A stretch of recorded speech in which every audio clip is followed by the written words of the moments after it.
Welcome friends, आपका अपने channel GK audio पर हार्दिक स्वागत है। आज हम वास्तविक मूल्य शीर्षक से एक शिक्षाप्रद प्रेरक प्रसंग पढ़ेंगे। बहुत समय पहले की बात है। किसी गांव में एक बूढ़ा व्यक्ति रहता था। उसके दो बेटे थे।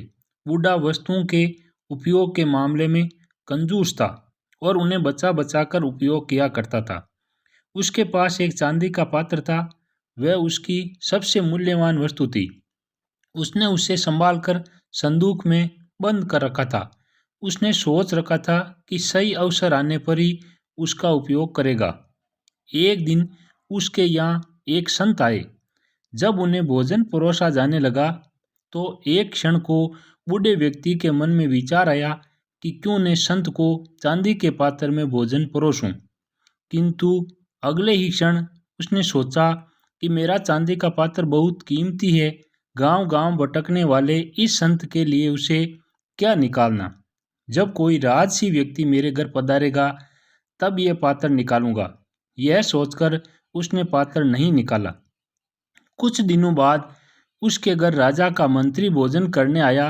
उस समय भी बूढ़े व्यक्ति ने सोचा कि चांदी का पात्र निकालूं, किंतु फिर उसे लगा कि यह तो राजा का मंत्री है। जब राजा स्वयं मेरे घर भोजन करने पधारेंगे तब अपना कीमती पात्र निकालूंगा। कुछ दिनों के बाद स्वयं राजा उसके घर भोजन के लिए पधारे। राजा उसी समय पड़ोसी राज्य से युद्ध हार गए थे और उनके राज्य के कुछ हिस्से पर पड़ोसी राजा ने कब्जा कर लिया था। भोजन परोसते समय बूढ़े व्यक्ति ने सोचा कि अभी अभी हुई पराजय से राजा का गौरव कम हो गया है। मेरे पात्र में किसी गौरवशाली व्यक्ति को ही भोजन करना चाहिए। इसलिए उसने चांदी का पात्र नहीं निकाला। इस तरह उसका पात्र बिना उपयोग के पड़ा रहा। एक दिन बूढ़े व्यक्ति की मृत्यु हो गई। उसकी मृत्यु के बाद उसके बेटे ने उसका संदूक खोला। उसमें उसे काला पड़ चुका चांदी का पात्र मिला।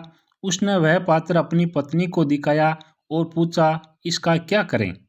पत्नी ने काले पड़ चुके पात्र को देखा और मुंह बनाते हुए बोली, अरे इसका क्या करना है, कितना गंदा पात्र है, इससे कुत्ते को भोजन देने के लिए निकालो।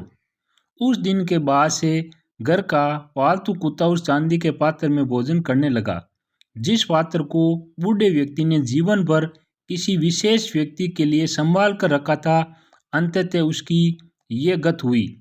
शिक्षा: किसी वस्तु का मूल्य तभी है जब वह उपयोग में लाई जा सके।